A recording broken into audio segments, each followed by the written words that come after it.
Hello everyone, good evening. मैं Sharad Yadav, welcome to Glance academy.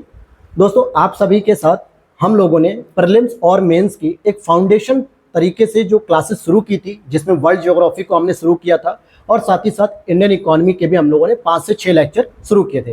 हालांकि इनकी क्लासेस लगभग एक हफ्ते से ऊपर हो चुका था, क्लासेस स्टॉप हो चुकी थी। उधर यूपीएससी एग्जाम था, फिर 1-2 दिन मैंने शुरू भी की, फिर मुझे टाइम नहीं मिल पाया। लेकिन अब ये क्लासेस कंटिन्यू रहेंगी, जिसमें हमने एक और नया सब्जेक्ट इंट्रोड्यूस किया है, जिसका नाम रहेगा आपके लिए एंशिएंट हिस्ट्री, जो प्रीलिम्स और मेंस के हैंड रिटन नोट्स होंगे। और ऐसा इसलिए मैं कह पा रहा हूं क्योंकि अब आपको डेली, आज तो केवल एंशिएंट हिस्ट्री क्लास मिलेगी, कल से आपको मॉर्निंग से लेकर नाइट तक एंशिएंट हिस्ट्री, इकोनॉमी और वर्ल्ड ज्योग्राफी, इन तीनों की क्लासेस पैरेलल मिलेंगी। ऐसा इसलिए भी किया जा रहा है क्योंकि मैं जुलाई लास्ट तक कोशिश कर रहा हूं कि मेंस ओरिएंटेड पूरे एक नोट्स तैयार हो जाएं, जो डायरेक्टली आपको तैयार करके आंसर राइटिंग करने के लिए मददगार होंगे, सबसे इंपॉर्टेंट रहेंगे। लेकिन उसके पहले आपको एक फाउंडेशन तैयार करना पड़ेगा, अपनी नॉलेज को इन्हांस करना पड़ेगा, अपने अप्रोच को डेवलप करना पड़ेगा, जिसमें आप प्रीलिम्स और मेंस दोनों के टॉपिक को इंक्लूड कर पाओगे। उसी सीरीज में एक ये नया सब्जेक्ट शुरू किया जा रहा है। कोशिश रहेगी कि 27 अक्टूबर, आरओ 22 दिसंबर, ये दोनों एग्जाम यूपीपीसीएस और आरओ, इन दोनों में ही आपको बेनिफिट मिलेगा, इससे प्रीलिम्स में भी और मेंस में भी।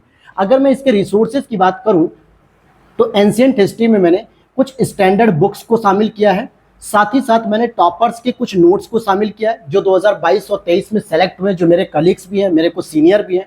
और इसमें कुछ कोचिंग के नोट्स भी, बहुत ही प्रतिष्ठित कोचिंग जो दिल्ली की हैं, उनको भी शामिल किया, और मेरे जो मेंस ओरिएंटेड नोट्स हैं इनको भी शामिल किया है। तो आप देखोगे इन 4 सोर्सेज को मैं फॉलो करके एक बहुत अच्छा कंपाइलेशन के साथ मैंने नोट्स बनाया है, जहां पे आपको एंशिएंट हिस्ट्री हो गया, वर्ल्ड ज्योग्राफी हो गया, पॉलिटी हो गया, साइंस हो गया, इकोनॉमिक्स हो गया, ये सारी क्लासेज आपको धीरे धीरे मिलती रहेंगी। और रेगुलर अब कल से आपकी क्लासेस रहेंगी, और डेली टारगेट सीरीज भी आज शाम में आ जाएगी, और कुछ लाइव डाउट सेशन भी हम लोग 1-2 दिन में रखेंगे। तो धीरे धीरे अब आपकी सारी क्लासेस शुरू हो जाएंगी और आप अपने गोल को बेहतर तरीके से अचीव कर पाओगे। तो इसी कड़ी में शुरू करते हैं। आज हमारा एंशिएंट हिस्ट्री के बारे में नोट्स रहेगा। और आगे बढ़ने से पहले एक छोटी सी रिक्वेस्ट रहेगी कि अगर आप लोग चैनल पे पहली बार हो तो प्लीज़ चैनल को कर लेना फॉलो, और डिस्क्रिप्शन बॉक्स में दिया गया व्हाट्सअप नंबर होगा, जहां से आप इस पीडीएफ की डिटेल ले सकते हो। ये सारी डिटेल्स आपको वहां मिल जाएंगी। और साथ ही साथ टेलीग्राम चैनल को भी ज्वाइन कर लेना, जहां पर बहुत सारी अपडेट्स, पीडीएफ, करंट अफेयर्स की क्लासेस वगैरह, या जो भी डाउट सेशन होते हैं, वो सारी चीज़ें वहां पे हम डिस्कस करते हैं। तो बात करेंगे सबसे पहले हम एंशिएंट हिस्ट्री की, क्योंकि इतिहास की बात करें तो इतिहास को सामान्यतः 3 वर्गों में विभाजित किया जाता है, जिसमें हम लोग कुछ आद्य ऐतिहासिक की बात करते हैं, फिर इतिहास की बात करते हैं। एक ऐसा इतिहास भी होता है जिस समय न तो कोई भाषा और ना ही कोई लिपि का विकास हुआ। उसमें एक और इतिहास आता है जिसमें भाषा और लिपि का विकास तो हुआ, लेकिन हम उसे पढ़ नहीं पा रहे हैं, समझ नहीं पा रहे हैं, जैसे सिंधु घाटी सभ्यता। और एक ऐसा इतिहास आया जो आधुनिक इतिहास के रूप में है, मतलब जिस इतिहास के प्रमाणिक स्रोतों को हम पढ़ पा रहे हैं, समझ पा रहे हैं, लिख पा रहे हैं, इन सभी के बारे में हम चर्चा करते हैं। फिर आधुनिक इतिहास तक बढ़ने के लिए आप पहले प्राचीन भारत की सभ्यता को देखते हैं। प्राचीन भारतीय सभ्यता में कौन कौन सी ऐसी महत्वपूर्ण सभ्यता थी जो अपने समकालीन सभ्यताओं से ज़्यादा महत्वपूर्ण थी। फिर धीरे धीरे हमने इसमें कैसे कैसे सामाजिक, आर्थिक, राजनीतिक परिवर्तनों को देखा, कैसे हमने इनके सारे वंशानुक्रमों को आगे स्टडी करते गए, और फिर मध्यकालीन भारत का इतिहास आता है, और फिर आधुनिक भारत का इतिहास आता है। फिर उसके बाद स्वतंत्रता होती है, आज़ादी होती है, फिर आज़ादी के बाद भारत होते हैं, फिर और भी नए नए सब्जेक्ट्स आपको पढ़ने पड़ते हैं। और इसी दौरान आपको एक आर्ट एंड कल्चर, अर्थात एंशिएंट हिस्ट्री में आर्ट एंड कल्चर का क्या रोल था, यानी कि कला संस्कृति कैसे डेवलप हो रही थी, मध्यकालीन भारत में कैसे डेवलप हो रही थी, आधुनिक भारत में कैसे उसका विकास हुआ, इन सभी चीज़ों को हम एक अलग से टॉपिक में डिस्कस करेंगे, यानी अलग नोट्स में हम डिस्कस करेंगे। यहाँ पर सबसे पहले हम समझेंगे इतिहास क्या होता है। ये चीज इसलिए भी जरूरी है दोस्तों, क्योंकि जो आपके यूपीपीसीएस प्रीलिम्स और आरओ प्रीलिम्स में जो पेपर में प्रश्न आएंगे, या यूपीएससी प्रीलिम्स जो 2025 में जो लोग अब देंगे, उनके लिए जो प्रश्न आएंगे वो भी यहाँ से सॉल्व होंगे। साथ ही साथ कई बार ऐसा होता है कि यूपीपीसीएस मेंस में एंशिएंट हिस्ट्री से कुछ बेसिक प्रश्न डायरेक्टली पूछ लिए जाते हैं, तो उसमें कैसे आपको फ्रेमिंग करनी है, कैसे आपको लिखना है, ये सभी बेनिफिट्स हो जाएंगे।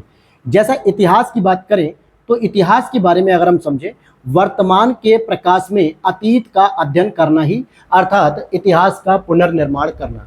कहने का मतलब हो गया कि वर्तमान में जो घटनाएं घटित हो रही हैं, वर्तमान में जो समस्याएं हमारे सामने आ रही हैं, या वर्तमान में जो भी हमारे सामने चुनौतियां आ रही हैं, वो कहीं ना कहीं इतिहास में भी घटित हुई होंगी, और इतिहास में उस समय के लोगों ने, उस समय की सामाजिक व्यवस्था ने, उस समय की राजनीतिक व्यवस्था ने किस तरीके से उन चुनौतियों और उस समस्या के समाधानों का समाधान निकाला।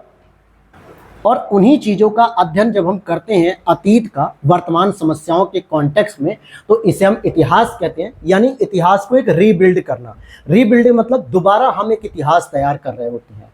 ठीक है, अब यहाँ पर सबसे इंपॉर्टेंट पॉइंट आता है आपका, क्योंकि हम लोग टॉपिक वाइज आगे बढ़ेंगे, जिसमें सबसे पहले आपको सोर्सेज के बारे में पता होना चाहिए कि आप जो भी सोर्सेज पढ़ते हो इतिहास को जानने के, फिर चाहे वो आधुनिक भारत के हो, मध्यकालीन भारत के हो या प्राचीन भारत के हो, उनमें कौन कौन से सोर्सेज आते हैं। दो रूप में सोर्सेज आते हैं। सबसे इंपॉर्टेंट एक सोर्स होता है जिसको हम लोग साहित्यिक स्रोत कहते हैं, अर्थात लिटरेचर, और दूसरा आपका आर्कियोलॉजिकल सोर्स होता है जिसको हम लोग पुरातात्विक स्रोत भी कहते हैं। अब जैसे पुरातात्विक स्रोत में कौन कौन से स्रोत आ सकते हैं, जैसे किसी भी राजा महाराजा के आप अभिलेखों को देख सकते हो। जैसे अशोक के अभिलेख आपने देखे होंगे, समुद्रगुप्त के अभिलेख देखे होंगे, एहोल अभिलेख देखा होगा, या फिर आप देखोगे निगाली सागर अभिलेख देख लोगे, या समुद्रगुप्त के देखोगे, हर्षवर्धन के देखोगे, ठीक है, पुलकेशिन द्वितीय के होगा। बहुत सारे जो है कि आप अभिलेखों के माध्यम से कुछ प्रमाणिकताएं और कुछ इतिहास की जानकारियां हमें मिलती हैं। साथ ही साथ हम सिक्कों के बारे में भी पता करते हैं कि कौन से शासनकाल ने सिक्के सोने के चलाए, कब चांदी के चले, कब तांबे के चले, किसी ने प्रोटीन के चलाए, किसी ने शीशे के चलाए, किसी ने किस तरीके के सिक्कों को चलाया, इनके बारे में पता चलता है। और उन सिक्कों की वैल्यू क्या थी। जैसे आज हम कहते हैं कि आज हम 10 रुपए में कोई भी एक छोटा सा सामान खरीद के ला सकते हैं, लेकिन क्या उस समय एक सिक्के, दो सिक्के, एक पैसे, दो पैसे की वैल्यूज कितनी थी, कितने सामान हम उसके बदले में ला सकते थे। जैसे आपने अक्सर अपने घरों में दादा दादी से बात करते समय, या नाना नानी से, या मम्मी पापा से भी बात करते समय ये कई बार सुना होगा कि आज महंगाई इतनी बढ़ गई है कि 500 रुपये लेकर जाओ मार्केट में सब्जी खरीदने और घर में सब्जी बहुत कम आ पाती है। जबकि एक समय होता था जब वो बचपन में थे, मतलब आपके माता पिता अगर 15-20 साल के रहे होंगे, आज से लगभग 40 साल पहले की बात बताऊं, तो उस समय वो लोग कहते थे कि हम लोग 2 रुपए 5 रुपए में एक थैला भर के पूरी सब्जी खरीद लाते थे, क्योंकि उस समय 5 रुपए में बहुत ज़्यादा सब्जियां मिल जाती थी, कीमत सस्ती थी। तो वो चीज़ें सिक्कों से प्रमाणित होती हैं। तीसरा प्रमाण आता है आपका मूर्तियाँ।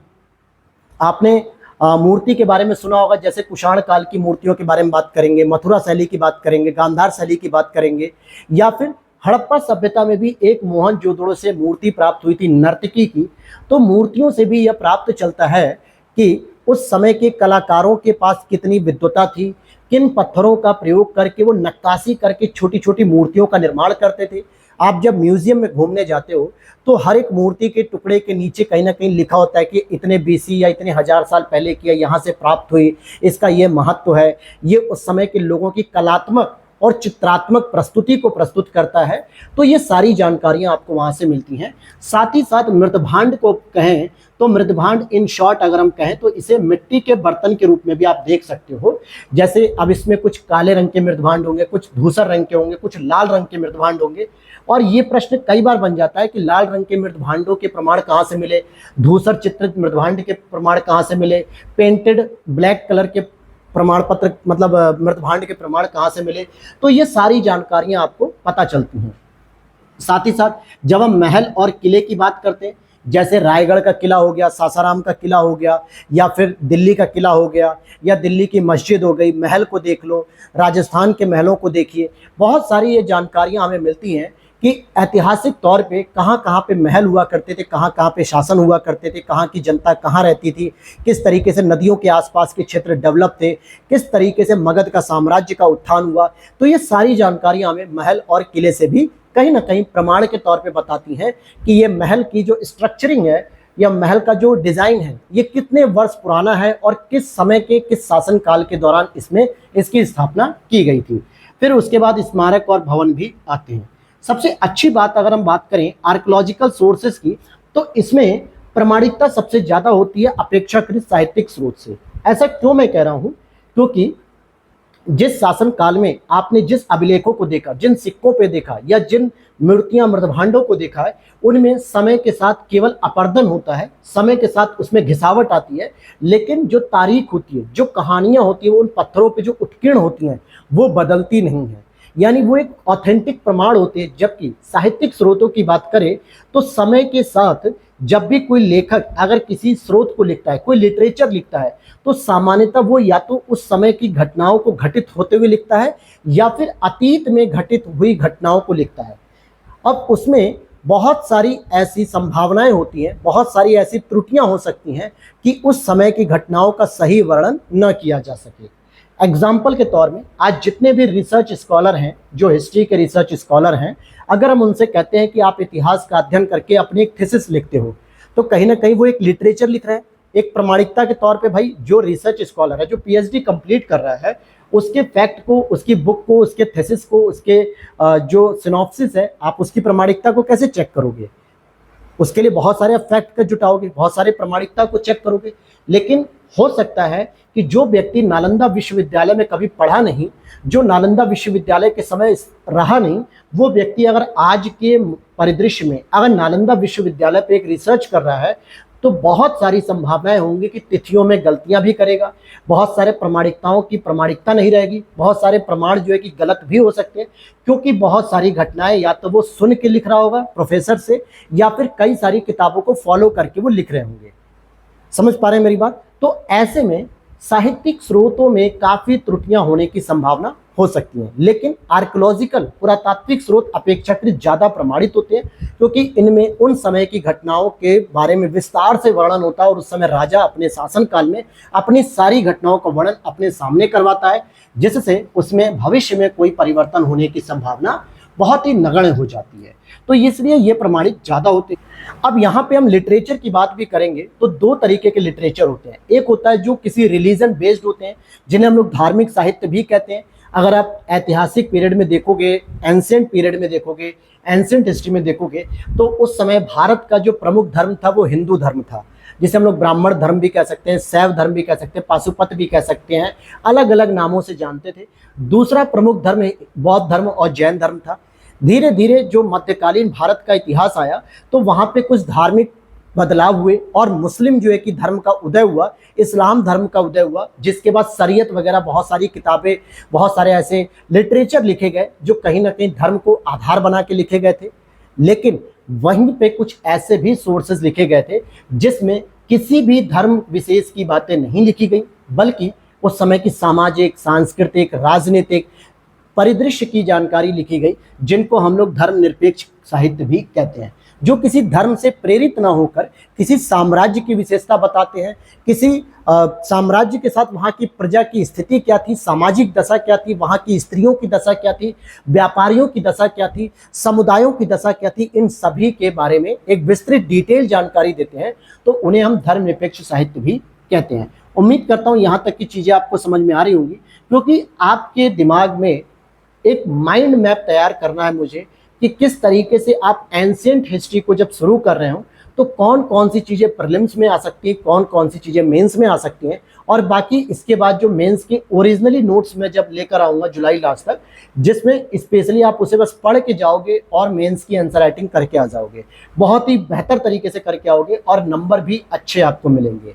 अच्छे मतलब सिलेक्शन लेने वाले नंबर मिलेंगे आपको। लेकिन उसके पहले आपको फाउंडेशन की जरूरत होती है, नींव की जरूरत होती है, मजबूत। कहते हैं ना कि एक अच्छा घर एक मजबूत नींव पर टिकता है। मजबूत इमारत तभी टिक सकती है जब उसकी नींव मजबूत होगी, जिसमें लोहा, सरिया, सीमेंट हर एक अच्छी क्वालिटी का लगा होगा। इट मीन्स कि जब आप अच्छी तरीके से एंशिएंट हिस्ट्री के इस नोट्स की क्लास को आप समझ लोगे, तब आप देखोगे कि हाँ, इसके बाद जब आप मेंस के नोट्स को डायरेक्टली पढ़ोगे तो वहाँ पे बहुत सारी चीज़ें आपको समझ में इजीली आ जाएंगी। जैसे आप देखोगे यहाँ पे धार्मिक साहित्य में आप कुछ महत्वपूर्ण धार्मिक साहित्यों की बात करेंगे। जैसे मैंने कहा ब्राह्मण साहित्य की बात मैं करूं, ब्राह्मण साहित्य का मतलब क्या हो गया? क्योंकि हमारे प्राचीन भारत में हिंदू धर्म पहले था, तो इसीलिए वहाँ पे ब्राह्मण साहित्य में आपको पुराणों के बारे में जानकारी मिलेगी। जैसे 18 पुराण हैं, 4 वेदों के बारे में जानकारी मिलेगी, ऋग्वेद, यजुर्वेद, सामवेद, अथर्ववेद। फिर रामायण जैसे महाकाव्यों की जानकारी मिलेगी, महाभारत जैसे महाकाव्यों की जानकारी मिलेगी, जिसमें भगवान श्री राम और अयोध्या से लेकर रावण के अंत तक की पूरी कहानी है। उसी तरीके से महाभारत में भगवान श्री कृष्ण के अवतार से लेकर भगवान श्री कृष्ण के शरीर त्यागने तक की पूरी कहानी को दिया गया। किस प्रकार से युधिष्ठिर, पांडव, कौरव इनके बीच युद्ध हुआ, धर्म अधर्म का युद्ध हुआ, ठीक है, ये सारी चीजें। वहीं आप उपनिषदों को पढ़ोगे, अरण्यक को पढ़ोगे, तो ये सारी घटनाएं आपको, ये सारी रचनाएं भी आपको धार्मिक स्रोत के अंतर्गत देखने को मिलेगी। इसमें आगे बढ़ोगे तो बौद्ध धर्म जब आप आओगे तो बौद्ध धर्म में आपको जातक कथाएं मिलेंगी, जिसमें महावीर स्वामी के बचपन की या पूर्व जन्म की कथाओं के बारे में मिलती है कि महावीर स्वामी का पहले जन्म में क्या क्या स्टोरी थी।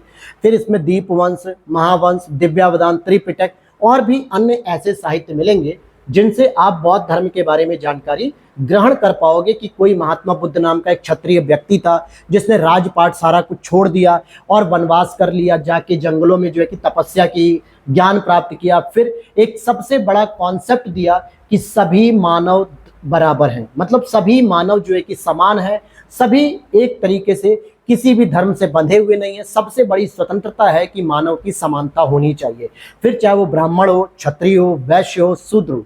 आप इमेजिन करिए उस समय की जमाने की बात मैं कर रहा हूं जिस समय ब्राह्मण धर्म का बोलबाला था, जिस समय शूद्रों को, अछूतों को, मलिनों को बिल्कुल उनकी परछाई से भी दूर रहा जाता था, अछूत ना हो जाए, अपने आप को अशुद्ध होने से बचाने के लिए। और ऐसे समय में एक रेडिकल धर्म के रूप में उभर के आते हैं ये और सीधे कह देते हैं कि सभी मानव एक समान है, सभी ईश्वर की संतान है, सभी मानव धर्म बराबर है, कोई भी किसी से श्रेष्ठ नहीं है। तो ये ऐसे स्टेटमेंट। फिर वहीं पे जैन धर्म जैसे साहित्यों का भी उद्गम होता है, जिसमें भगवती सूत्र, कल्प सूत्र, भद्रबाहु चरित्र, परिशिष्ट पर्वन, महावीर चरित्र और आचरांग सूत्र वगैरह, ये सारे के सारे आपसे पूछे जाते हैं और इन सभी के बारे में हम डिटेल से जानकारी ग्रहण करेंगे आगे चल के। एक चीज और याद रखना, कई बार ऐसा होता है कि यहाँ से 3 स्टेटमेंट यहाँ से लेगा जैन धर्म से और 1 स्टेटमेंट दिव्यावदान ले लेगा और सीधे प्रश्न पूछ लेगा प्रीलिम्स में कि निम्नलिखित में से कौन सा ऐसा साहित्य है जो बौद्ध धर्म से संबंधित है, या निम्नलिखित में से कौन सा ऐसा साहित्य है जो जैन धर्म से संबंधित नहीं है। तो आपको ऑप्शन टिक करना पड़ेगा दिव्यावदान। लेकिन ये तभी आप कर पाओगे जब इन चीज़ों को आप ठीक से याद कर पाओगे, जब इन चीज़ों को ठीक से आप रट पाओगे कि यहाँ कौन से सोर्सेस किस धर्म से संबंधित हैं। ऐसे भी प्रश्न आपके यूपीपीसीएस प्रीलिम्स, आरओ प्रीलिम्स में भी पूछे जाते हैं। इसी तरीके से धर्मनिरपेक्ष साहित्य भी थे। जैसे अगर आप देखोगे मौर्य साम्राज्य की जानकारी मुख्य रूप से कौटिल्य के अर्थशास्त्र से मिलती है। अब यहाँ पे शब्दों पर नहीं जाना है कि अर्थशास्त्र है तो केवल आर्थिक जीवन की जानकारी मिलेगी, ऐसा बिल्कुल भी नहीं है। ये बड़ा अजीबोगरीब नाम है कि आप सोचोगे भी यार कौटिल्य ने अर्थशास्त्र नाम से एक पुस्तक लिखी और जिसमें मुख्य रूप से राजनीतिक घटनाक्रम के बारे में जानकारी दी कि किस प्रकार से दंड की व्यवस्था थी, किस प्रकार से जो है कि शासन चलाने की व्यवस्था थी, किस प्रकार से उसमें मंडल सिद्धांत था, किस प्रकार से उसमें सप्तांग सिद्धांत था। सप्तांग सिद्धांत का मतलब होता है कि जैसे आज कैबिनेट होती है, एक प्रशासन चलाने के लिए बहुत सारे मंत्री वगैरह होते हैं, वैसे ही उस समय राजा के सहायक के लिए अमात्य वर्ग हुआ करता था, मित्र होता था, कोष होता था, दुर्ग होता था, दंड होता था। ये सब अलग अलग 7 प्रकार के अंग होते थे जो पूरे एक साम्राज्य को संचालित करते थे।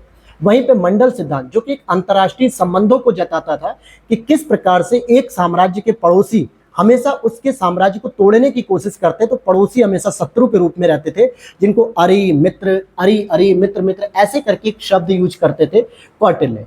तो ये पुस्तक में राजनीति पे जानकारी ज्यादा मिलती है। विशाख दत्त की बात करेंगे जिन्होंने मुद्रा राक्षस के बारे में जानकारी दी, तो ये मुद्रा राक्षस नाम से एक पुस्तक लिखी है विशाख दत्त ने जिसमें सामाजिक साहित्यों के बारे में जानकारी है। बाण भट्ट की जो हर्षचरित है, हर्षचरित किसकी है? हर्षवर्धन पे आधारित पुस्तक है। हर्षवर्धन की जीवनी, हर्षवर्धन का सामाजिक, हर्षवर्धन का राजनीतिक परिदृश्य कहता था, शासन व्यवस्था कैसी थी, और बाण भट्ट उसके दरबारी कवि थे इसलिए उन्होंने लिखा। और कालिदास की बहुत सारी रचनाएं आपने सुनी होंगी। कल्हड़ की राज तरंगिणी जो कि कश्मीर पे आधारित होकर, वहाँ की क्षेत्रीय स्थिति पर आधारित होकर पुस्तकों को मतलब कि लिखा गया राज तरंगिणी और उसमें पूरी जानकारी दी गई। संगम साहित्य की अगर हम बात करें, संगम साहित्य कौन सा? ये संगम वंश की बात नहीं कर रहा हूँ मुगल काल में जो हरियर और बुक्का ने स्थापित की थी, मैं बात कर रहा हूँ संगम साहित्य की जो दक्षिण भारत में डेवलप हुआ था, मुख्य रूप से चोल चेर पांड्य से संबंधित था। ठीक है, वहीं पे विदेशी नागरिकों के भी यात्रियों के जो विवरण थे, जैसे अगर आप देखोगे चीनी यात्री में फाहियान, वेनसांग, इत्सिंग ने भी अपनी यात्रा वृत्तांत लिखे, किसने सीयू की लिखा यात्रा वृत्तांत, तो वहां पे जानकारी दी कि भारत में कौन कौन से ऐतिहासिक स्रोत है, कौन से साहित्यिक स्रोत है, बौद्ध धर्म की क्या स्थिति है, समाज यहाँ पे कैसा है, ठीक है, यहाँ की राजनीतिक व्यवस्थाएं क्या है। इसी तरीके से मेगास्थनीज की इंडिका पुस्तक बहुत फेमस है मौर्य साम्राज्य की जानकारी के लिए। इसी इंडिका पुस्तक में भारतीय समाज को 7 वर्गों में विभाजित किया, जिसमें उसने दार्शनिक वर्ग भी दिया, दास वर्ग दिया, सामाजिक वर्ग में बहुत सारी अलग अलग स्थितियां बताई। अरबी यात्रियों में अगर आप सुलेमान अल मसूदी अल बरनी, महमूद गजनवी के साथ जो अलबरनी आए थे, उन्होंने बहुत सारी किताबें लिखी हैं। तो इस तरीके से आप देखोगे इतिहास को जानने के लिए आपके पास दो मेजर रिसोर्सेज आते हैं, जिसमें एक आप लिटरेचर की बात कर सकते हो, आर्कियोलॉजिकल की बात कर सकते हो। लिटरेचर में भी एक होता है रिलीजियस बेस्ड और एक होता है नॉन रिलीजियस अर्थात धर्मनिरपेक्ष। तो इसमें ये मुख्य मुख्य किताबें, हालांकि और भी अलग अलग किताबें आपको अंदर मिलेंगी। और आप आर्कियोलॉजिकल में आप ये कुछ ऐसे स्रोतों को देख पाओगे जो सिंपल भाषा में कहें कि आप उन्हें देख सकते हो, उन्हें महसूस कर सकते हो, उन्हें छू सकते हो और उन्हें देख सकते हो कि उनकी स्थिति आज वर्तमान में क्या हो चुकी है। क्लियर। अब यहां पर अगर हम देखें कि निष्कर्ष हमारा क्या निकलता है, निष्कर्ष ये निकलता है कि साहित्यिक स्रोत हमारे पास ज्यादा है पुरातात्विक स्रोत की अपेक्षा। ठीक है, लेकिन अगर हम महत्वपूर्ण की बात करें तो अपेक्षाकृत ये अत्यधिक महत्वपूर्ण माने जाते हैं पुरातात्विक स्रोत। और क्यों माने जाते हैं? क्योंकि इनकी प्रामाणिकता अपेक्षाकृत साहित्यिक स्रोतों से ज्यादा होती है प्रामाणिकता। ये बातें क्लियर होगी। ऐसा क्यों? क्यों साहित्यिक स्रोतों की सीमाएं हैं, क्यों साहित्यिक स्रोतों पर जो है कि प्रतिबंध है, या क्यों उसकी प्रामाणिकता को कम माना जाता है? इसके पीछे पहला रीजन है कि धार्मिक साहित्य पूर्वाग्रह युक्त होते हैं, जिसमें प्रचार प्रसार की बात होती है। अब जैसे जितने भी आप बौद्ध धर्म के साहित्य को पढ़ोगे, ब्राह्मण धर्म के साहित्य को पढ़ोगे, जैन धर्म के साहित्य को पढ़ोगे, या किसी भी धर्म के साहित्य को पढ़ोगे, तो कहीं ना कहीं उसमें जो राजा ने पुस्तकें लिखवाई हैं या जो उस समाज ने पुस्तकें लिखी हैं, कहीं ना कहीं उसमें उस धर्म का प्रचार प्रसार ज्यादा किया गया है। अगर मैं बात करूं ऋग्वेद की, यजुर्वेद की, सामवेद की, या फिर पुराणों की, उपनिषदों की, तो इसमें कहीं ना कहीं ब्राह्मण धर्म, हिंदू धर्म की प्रचार प्रसार की बात की गई। बौद्ध धर्म के जितने भी रचनाएं थी उसमें बौद्ध धर्म के प्रचार प्रसार की बात की गई। इसी तरीके से जैन धर्म में भी हुआ। तो कहीं ना कहीं ये पहले से पूर्वाग्रह होती है। अगर मैं आपसे कहूं कि आज आपको महाभारत के ऊपर एक सिनॉप्सिस लिखनी है, तो मुख्य फोकस आपका रहेगा कृष्ण, कौरव, पांडव, द्रौपदी, इन सब 4-5 कैरेक्टर्स को लेकर आप एक धार्मिक परिप्रेक्ष्य में किताब को लिखेंगे। चाहे भले आप महाभारत के युग में जीवित नहीं थे, लेकिन आप जब भी पुस्तक लिखोगे तो ये पूर्वाग्रह आपके रहेगा कि इसमें कहीं ना कहीं धर्म की जीत हुई या अधर्म पे, ये सारी चीजें दिखाई जाती है। लेकिन इससे भी बढ़कर महाभारत का जो अंत हुआ, ईश्वर के ईश्वरत्व पे और स्त्री के सतीत्व पर आकर जो है कि अंत किया गया। कहने का मतलब है कि गांधारी का श्राप था कृष्ण जी के लिए, और कृष्ण जी ने भी अपने शरीर को जो है कि त्यागा, अर्थात ईश्वर का ईश्वरत्व तो इसमें दिखाया गया कि जब ईश्वर का शरीर भी नश्वर हो सकता है तो हम और आप क्या हैं। इट मीन्स कि आप जब भी ऐसे प्रसंगों को पढ़ेंगे, जब भी ऐसी किताबों को लिखने की बात करेंगे, तो कहीं ना कहीं धार्मिक पूर्वाग्रहों से योजित होंगी। दूसरा, इसमें अतिशयोक्तिपूर्ण जैसे वर्णन होते हैं, जैसे दरबारी लेखन का बढ़ा चढ़ाकर जो है कि तथ्यों को रखा जाता है। अब मान लीजिए कोई दरबारी कवि अपने शासक के बारे में कोई अगर गलत बात लिख भी देगा, तो फिर क्या दिक्कत होगी? वही दिक्कत होगी कि तुरंत हाथ कटवा दिए जाएंगे कि आज के बाद तुम कोई इतिहास ही नहीं लिखोगे। तो दरबारी लेखक कुछ गलतियों को इग्नोर करते हुए अपने महाराजा की प्रशंसा करते हुए बहुत सारी चीजें अतिशयोक्ति के तौर पर लिख देते हैं। फिर तिथि क्रम का अभाव होता है। आप देखो ना, ऋग्वेद में या यजुर्वेद में, सामवेद में जो भी घटनाक्रम है वो उस समय का है जिस समय ऋग्वेद को नहीं लिखा गया। आपने सुना होगा या नहीं सुना तो मैं बता दूं कि जितने भी ये वेद लिखे गए हैं ये श्रुतियों पर आधारित हैं। तो यहाँ पर तिथि क्रम का भी अभाव देखने को मिलता है, क्योंकि आपने ऋग्वेदों को, यजुर्वेदों को, जो सामवेद है, ये सब श्रुतियों पे आधारित लिखे गए हैं। श्रुतियों पे आधारित का मतलब क्या था? श्रुति मतलब सुनने के आधार पे। जैसे अगर मैं कहूं आज आप एक किताब लिखने की कोशिश करो और आप अपने गांव का इतिहास लिखने की बात करो। मान लो कि आपका कोई भी गांव है और आपने उस गांव पे आधारित एक ऐतिहासिक किताब लिखने का प्रयास किया, तो आप क्या करोगे? अपने पिताजी से पूछोगे, अपने पिताजी से नहीं पूछोगे तो अपने दादाजी से पूछोगे। अब दादाजी अगर आपकी जीवित है, दादी जीवित है, तो आपको वो स्टोरी बताएंगी जो आपने अपनी आंखों से घटित होते हुए नहीं देखा। पहली चीज, दादाजी को सारी बातें याद हो ये जरूरी भी नहीं है। दूसरी चीज, दादाजी जो भी चीजें बताएंगे तो उसमें अपने पिताजी और अपने परदादा का भी प्रयोग करेंगे। अर्थात आप श्रुतियों पे आधारित, कहानी पे आधारित उन कथनाओं को, घटनाओं को सुनते हुए तब आज के समय में उस कहानी को लिखेंगे, उस इतिहास का वर्णन करेंगे जो आपके परदादा से भी पहले के समय की कहानी है। तो इसमें तिथि क्रम का अभाव है। ऐसा हो सकता है कि पर्टिकुलर कोई घटना किसी महीने में हुई और आपके दादाजी ने बता दिया कि ये दूसरे महीने में घटित हुई थी, क्योंकि उन्हें इतना याद नहीं होगा। तो इसी तरीके से वेदों को भी जो लिखा गया, उनमें जिन वैदिक पीरियड्स की बातें लिखी हुई हैं, उत्तर वैदिक पीरियड्स की बातें लिखी हुई हैं, उस दौरान ऋग्वेद यजुर्वेद को नहीं लिखा गया, उनको आगे चल के काफी समय बाद जो है कि लिखा गया। लेकिन उसमें घटनाएं कब की है, बहुत पहले की लिखी हुई, तो इसलिए तिथि क्रम का अभाव है। दूसरा, क्षेत्रीय भावनाओं से भी ये युक्त होती है। जैसे आप कश्मीर निवासी कल्हड़ की बात करोगे तो उसने राजतरंगिणी जैसी पुस्तकों को लिखा है, तो कैसी एक धर्म के आधार पर लिखा, साथ ही साथ वो क्षेत्र आधारित केवल कश्मीर के इतिहास के बारे में जानकारी देता है। और पूर्व की घटनाओं का वर्णन परवर्ती काल में करने से तथ्यों में अस्पष्टता आ जाती है।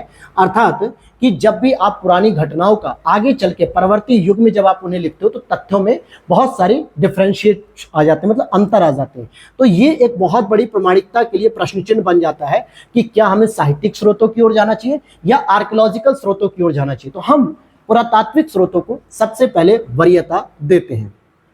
अब यहाँ पे पुरातात्विक स्रोतों के महत्व की बात कर लेते हैं कि भाई अगर पुरातात्विक स्रोत इतने ही महत्वपूर्ण हैं तो उनमें क्या क्या खासियत देखने को मिलेगी। पहली चीज, साहित्यिक स्रोतों की यहाँ पे सीमाएं नहीं होती हैं। मतलब अगर अशोक ने ये लिखवा दिया अपने अभिलेख पे कि मैं इस वर्ष से बलि प्रथा को समाप्त करना चाहता हूँ, इस वर्ष से मैं राजस्व में कटौती करना चाहता हूँ, इस वर्ष से मैंने युद्ध छोड़ दिया है, कलिंग के 13वें शिलालेख में लिखा हुआ है ना कलिंग युद्ध के बारे में, तो इसका मतलब है कि राजा ने उसी समय जो तिथि को अंकित करवा दिया है, जो उस पत्थर पे या उस शिलालेख पे लिखवा दिया है, वो मिट नहीं सकता। आप पत्थर पे अगर कुछ लिख दो, हजारों साल बाद भी वो मिटेगी नहीं।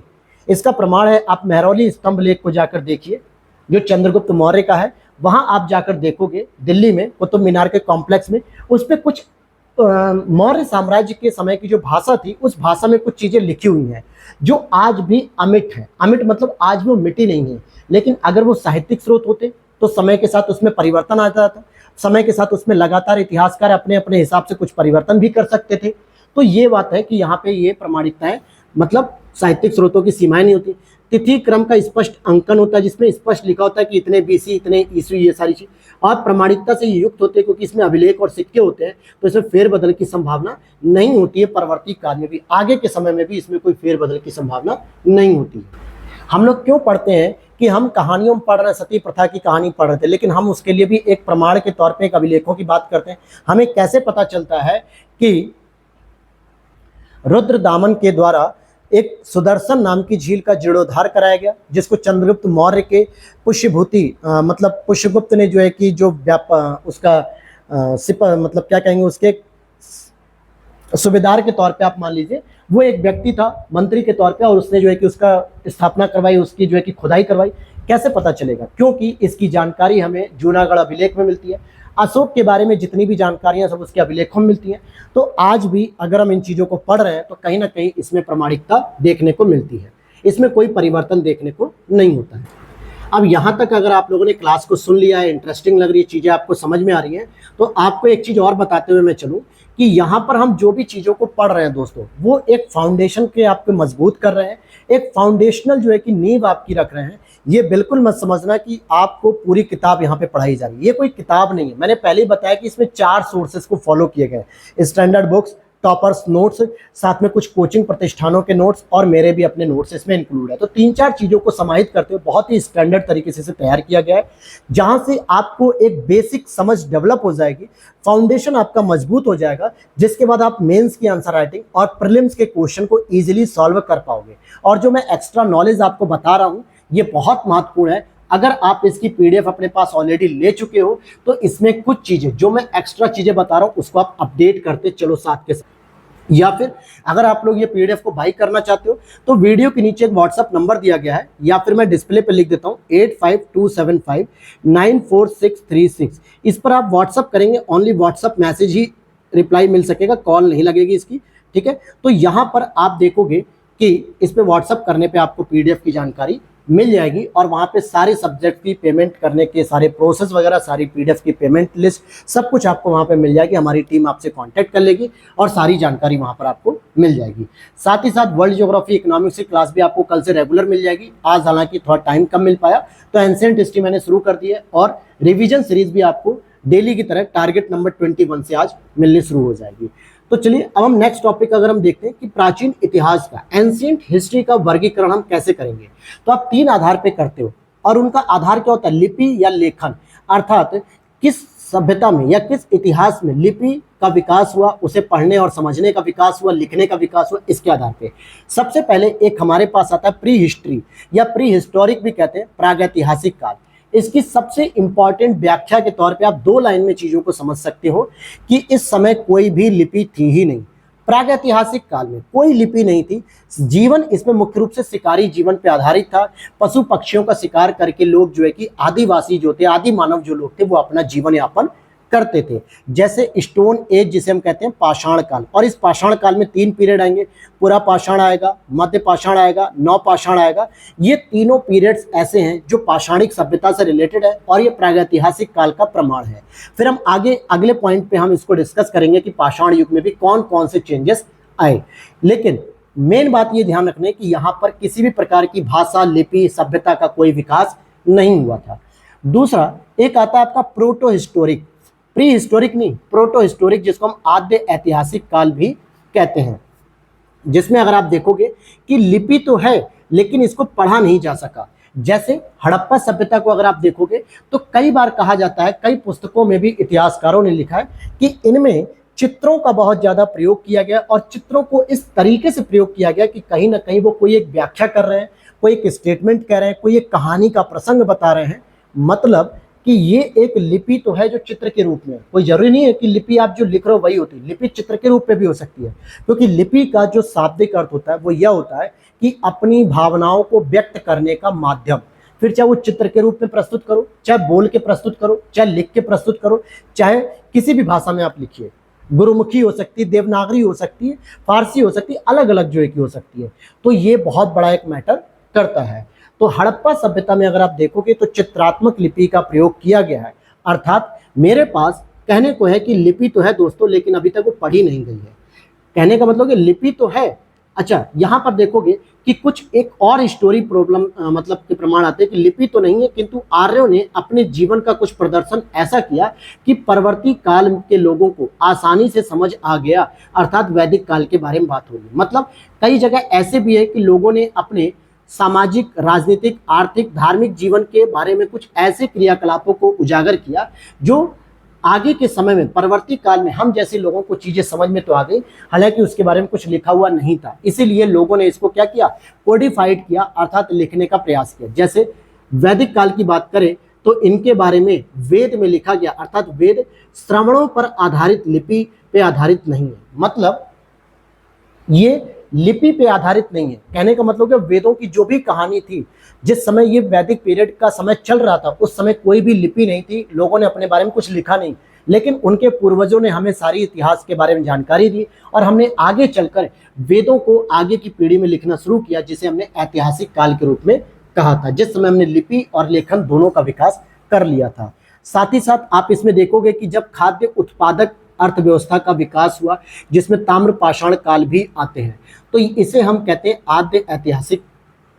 तीसरा आता है, सबसे इंपॉर्टेंट होता है, जिसको हम हिस्टोरिकल कहते हैं, यानी ऐतिहासिक काल, जिसकी सबसे महत्वपूर्ण विशेषता क्या होती है, जिस दौरान आप देखोगे लिपि और लेखन इन सभी प्रणाली का विकास हो चुका है। सामान्यतः यह विकास 600 बीसी, 600 बीसी, जिसे बुद्ध काल या महाजनपद काल के दौरान हुआ था। बुद्ध काल जब आता है, महात्मा बुद्ध जी का जो है कि पूरा जो कार्य चलता है उस समय, या महाजनपद जिसमें 16 महाजनपदों की जानकारी होती है, उनकी राजधानियों के बारे में होती है, इस दौरान लिपि और लेखन का विकास हो गया और इसी दौरान आपके वैदिक पीरियड के चारों वेदों की कहानी को लिखा गया है। अब जैसे इसमें देखोगे कि आगे अगर आप देखोगे लिपि लेखन का विकास हो, इसलिए प्राचीन भारत की बात करेंगे 600 बीसी से लेकर 712 एडी तक। फिर मध्यकालीन भारत का शुरू हो जाता मोहम्मद बिन कासिम के आक्रमण वगैरह के बारे में 712 से लेकर 1707 एडी, जिस समय औरंगजेब मर जाता है। फिर आधुनिक भारत 1707 से लेकर 1947। तो ये सारे के सारे जो इतिहास लिख रहे हैं हम कहीं ना कहीं लिपि और लेखन के आधार पे। तो हमने देखा कि 3 कैटेगरी में हमने इसको डिवाइड कर लिया। लेकिन अब सबसे पहले हम पढ़ेंगे प्रागैतिहासिक काल, फिर आद्य ऐतिहासिक काल, फिर ऐतिहासिक काल। तो इसमें भी प्रागैतिहासिक काल में हमने सबसे पहले किसको पढ़ने की बात की, पाषाण काल को बात की। इसकी क्या विशेषता है दोस्तों, पाषाण काल की विशेषता यह है कि इस समय न तो कोई लिपि थी, ना ही कोई लेखन था, ना ही कोई समझने की विधि थी, केवल और केवल शिकारी जीवन हुआ करता था। लोग जो है कि आपस में मार काट करते थे, शिकार करते थे, पशु पक्षियों का, जीव जंतुओं का। जब वो नहीं रहते थे तो सामान्यतः कई सारे लोग जो है कि अपने ही फैमिली मेंबर्स को खा जाते थे। जिस समय मत्स्य न्याय का कॉन्सेप्ट था, मतलब जिसकी लाठी है उसी की भैंस है, यानी जो ताकतवर है वही विजयी घोषित होगा। जैसे परिवार में अगर 6-7 लोग हैं और जो सबसे छोटा बच्चा होता है या जो सबसे कमजोर प्राणी होता है, जो दुबला पतला होता है, उसे मार के खा जाते थे लोग। ऐसी स्थिति में जब जीव जंतु या आसपास के जितने भी शिकारी जानवर थे वो सब खत्म हो चुके थे, तो उस समय ऐसी कोई सभ्यता का डेवलपमेंट नहीं हुआ था। इसीलिए जब हम सभ्यता की बात करते हैं तो सबसे पहले हम कौन सी सभ्यता को पढ़ते हैं? अपने यहाँ सिंधु घाटी सभ्यता को पढ़ते हैं।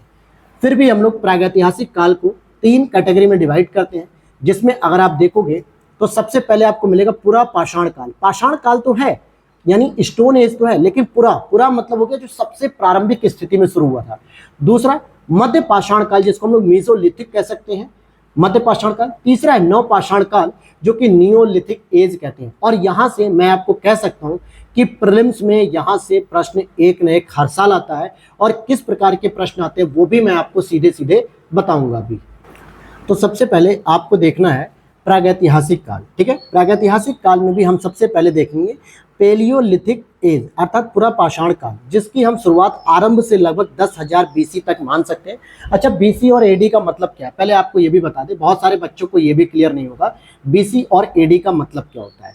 सिंपल सी बात है, बीसी का मतलब होता है बिफोर क्राइस्ट इरा। क्राइस्ट मतलब जो आपका क्राइसिस की बात नहीं हो रही यहाँ पे, ईसाई धर्म के जो प्रतिपादक हैं जिनको हम लोग कहते हैं ईसा मसीह, तो उनसे संबंधित है। और एडी का मतलब होता है एनो डोमिनी, ठीक है। यहाँ पर मान के चलिए कि आप 0 पे खड़े हैं और कुछ इधर है और कुछ इधर है, ये आपका एडी लाइन हो गई और ये आपकी बीसी लाइन हो गई।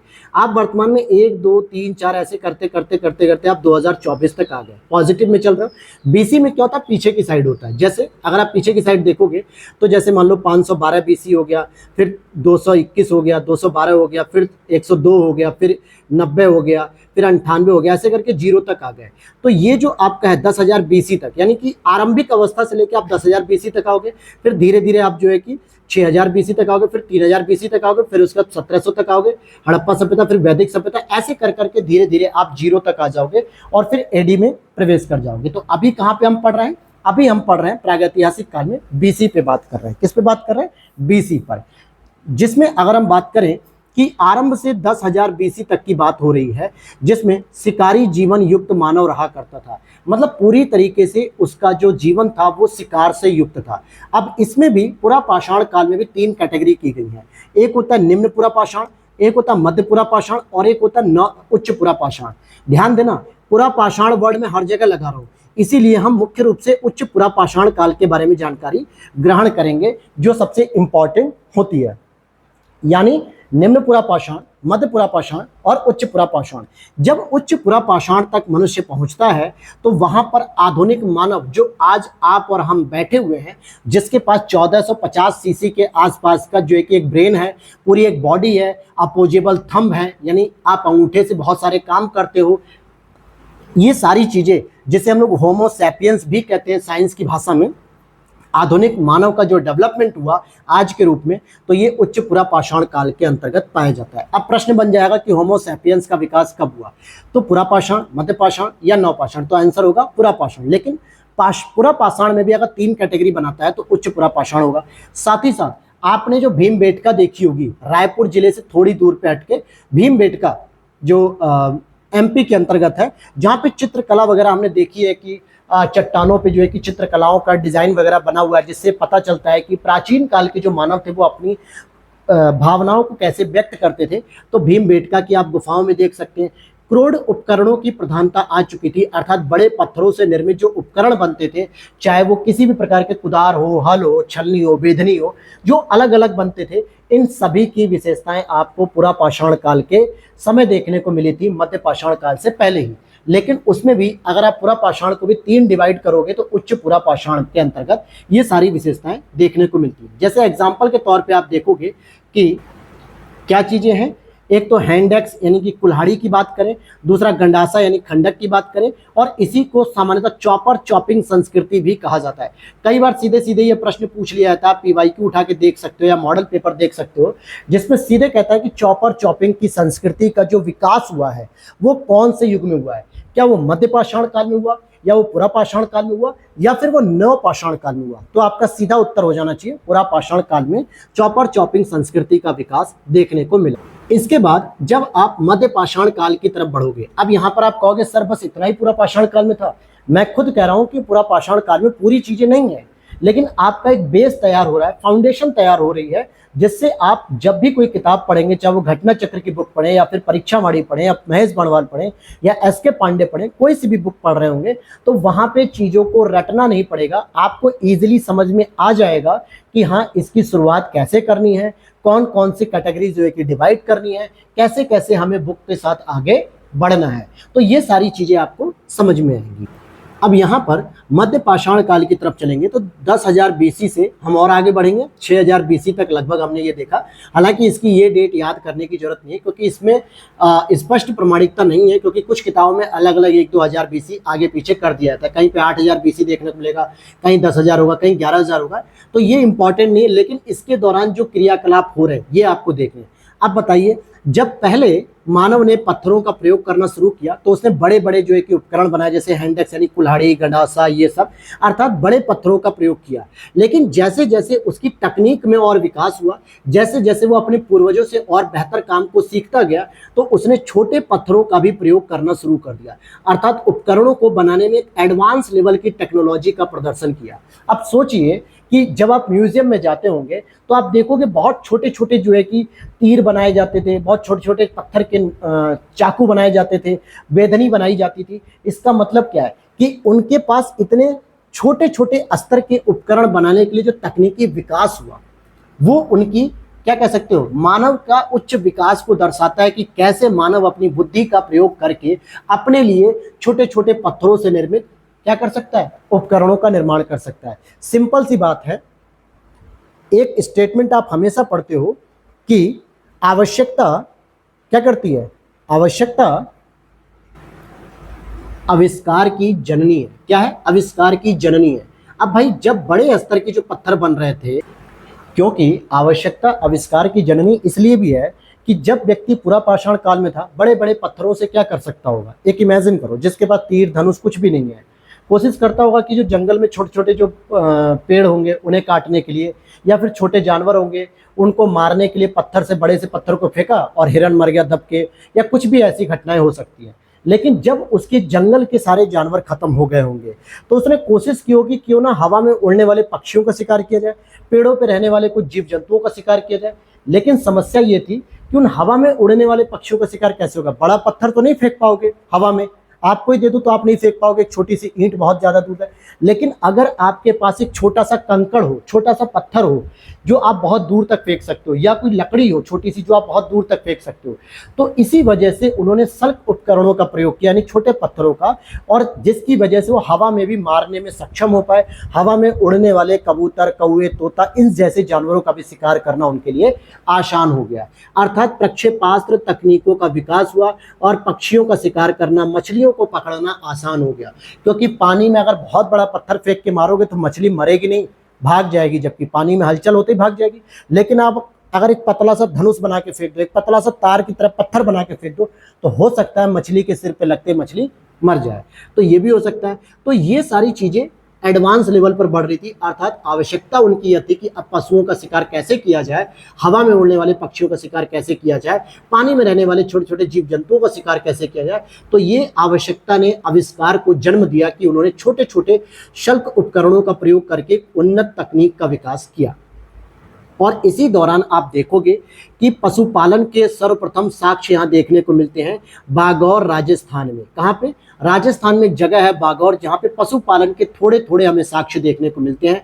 और इसी दौरान फिर आक्रमण और युद्ध की भी घटनाएं होती हैं, क्योंकि सामान्यतः युद्ध की घटनाएं पशुओं के लिए होती थी।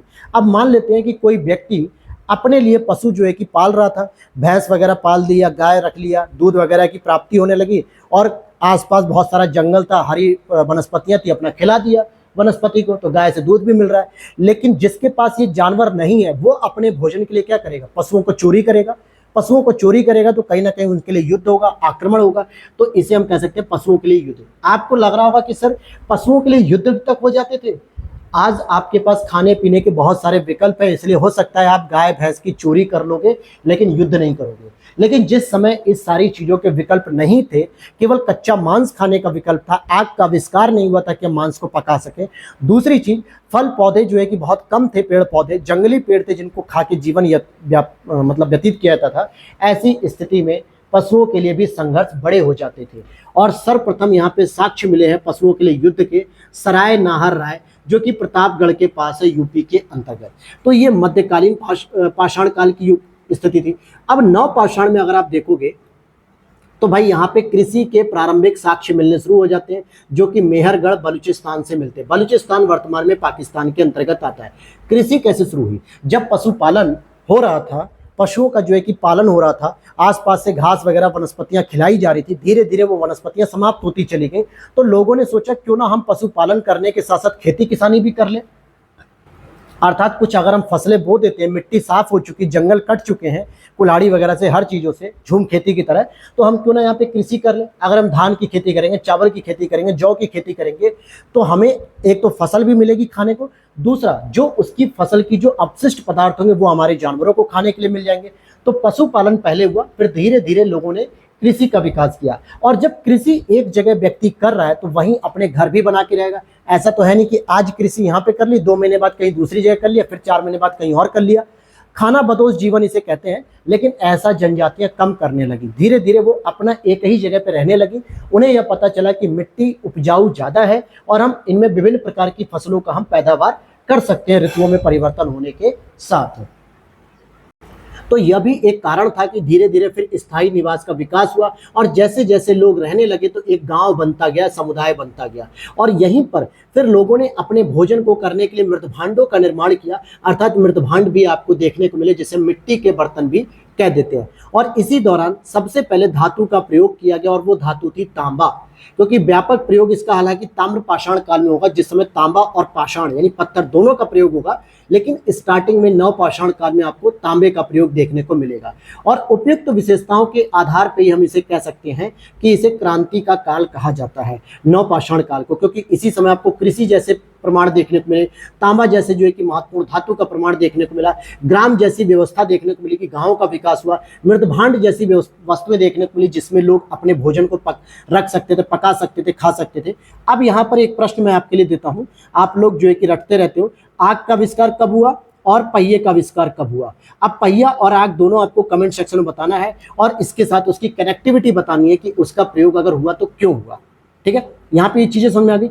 अब यहाँ पर जो अभी तक आपने पढ़ा उसके बारे में जरा मैं एक और चीज बता दूं कि मानव का जो विकास क्रम था, जिसमें सबसे पहले आदि मानव जिसे कहा जाता था उसे सामान्यतः ऑस्ट्रेलोपिथेकस कहते थे, ऑस्ट्रेलोपिथेकस कहते थे।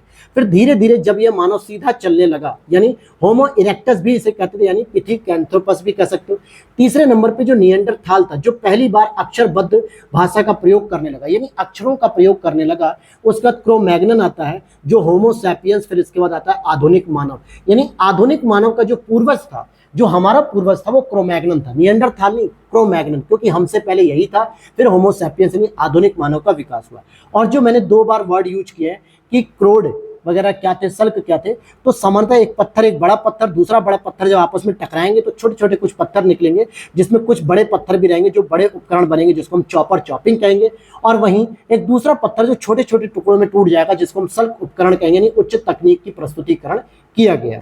अब यहीं पर आप देखोगे कि नवपाषाण काल में 2 चीजें आती हैं। ऐसा तो है नहीं कि नवपाषाण काल में जैसे ही हम प्रवेश करते हैं तो उसी समय हमने जो है कि धातु का प्रयोग कर लिया, उस समय तो नहीं हुआ, एक लंबे समय के बाद हुआ होगा। पहले हम कृषि का विकास कर रहे थे, खुदाई करते करते पता चला कि तांबा निकल आया जमीन के नीचे से, तो उन्होंने देखा कि ये क्या है भाई, चमकती हुई चीज, हम इसका क्या प्रयोग कर सकते हैं। देखा कि तांबा बहुत मजबूत भी है, बहुत काम की चीज हो सकती है, इन्होंने फिर इसका प्रयोग करना शुरू। तो कहने का मतलब हो गया कि जब नवपाषाण काल में इस संस्कृति का विकास हुआ तो सबसे पहले तो धातु रहित संस्कृति रही होगी। जब कृषि का विकास हो रहा था, गांव बस रहे थे, स्थायी निवास हो रहा था, ये सारी चीजें।